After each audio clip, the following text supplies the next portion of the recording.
ഇപ്പോഴത്തെ കാലത്ത് എല്ലാവർക്കും ബാക്ക് പെയിൻ ഉണ്ട്. കൂലിപ്പണിക്ക് പോകുന്ന ആൾക്കാർക്കും ഉണ്ട്. ഓഫീസിൽ ജോലി ചെയ്യുന്ന ആൾക്കാർക്കും എല്ലാവർക്കും ബാക്ക് പെയിൻ ആണ്. പല കാരണങ്ങളാണ് ബാക്ക് പെയിൻ പറയപ്പെടുന്നത്. ഇപ്പം ഡിസ്ക് ഹെർണിയേഷൻ ഒരു കാരണമാണ്.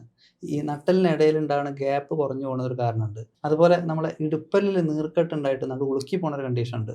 ഇനി അതല്ലെങ്കിൽ നമ്മൾ സ്ഥിരമായി പേഴ്സ് ബാക്ക് പോക്കറ്റിൽ ഉപയോഗിക്കുന്നതുകൊണ്ടുണ്ടാകുന്ന വാലറ്റ് സിൻഡ്രോം എന്ന് പറയുന്ന പോലെ, അല്ലെങ്കിൽ നമ്മൾ ഊര ഒരു ഭാഗത്തോട്ട് പൊങ്ങി നിൽക്കുന്നത് കൊണ്ടുണ്ടാകുന്ന ബാക്ക് പെയിൻ ഉണ്ട്. അപ്പോൾ പല കാരണങ്ങളാണ്. കാരണങ്ങൾക്കനുസരിച്ചാണ് ബാക്ക് പെയിൻ ചികിത്സയുള്ളത്. ഇന്ന് നമ്മൾ ഒരു പേഷ്യൻ്റ് ക്ലിനിക്കിൽ വന്നു കഴിഞ്ഞാൽ ചിലപ്പോൾ ഒരു എംആർഐ എടുക്കേണ്ടി വരും. വളരെ പഴക്കമുള്ള ബാക്ക് പെയിൻ ആണെങ്കിൽ. അത് നോക്കിയതിന് ശേഷം എന്താണോ കാരണം അതിനനുസരിച്ചാണ് അവർക്ക് ട്രീറ്റ്മെൻറ്റ് ഉണ്ടാവുക. ചില ആളുകൾക്ക് ഇങ്ങനെ ബാക്ക് പെയിൻസ് തുടരെ വന്ന് അവരുടെ ബാക്ക് മസിൽസ് വളരെ വീക്കായിരിക്കും. അങ്ങനെ ബാക്ക് മസിൽസ് വീക്കായിട്ടുള്ള ആളുകൾക്ക് ചിലപ്പം കുറച്ച് കാലം തുടർച്ചയായിട്ട് ഫിസിയോതെറാപ്പി കൊടുക്കേണ്ടി വരും. അതല്ലെങ്കിൽ മറ്റ് റെജിമെൻ്റൽ തെറാപ്പീസ് കൊടുക്കേണ്ടി വരും. ചില മെഡിസിൻസ് ഉള്ളിലോട്ട് കഴിക്കേണ്ടി വരും. എന്തായാലും ഇത്തരത്തിലുള്ള ബാക്ക് പെയിനൊക്കെ വളരെ ഈസി ആയിട്ട് ട്രീറ്റ് ചെയ്യാൻ പറ്റുന്നതാണ്. എന്ന് പറഞ്ഞാൽ എല്ലാ ബാക്ക് പെയിനും ഇതുപോലെ ട്രീറ്റ് ചെയ്യാം എന്നല്ല. ചില കേസുകളിൽ സർജറി നിർബന്ധമാണെങ്കിൽ നമ്മൾ സർജറി ചെയ്യേണ്ടതാണ്.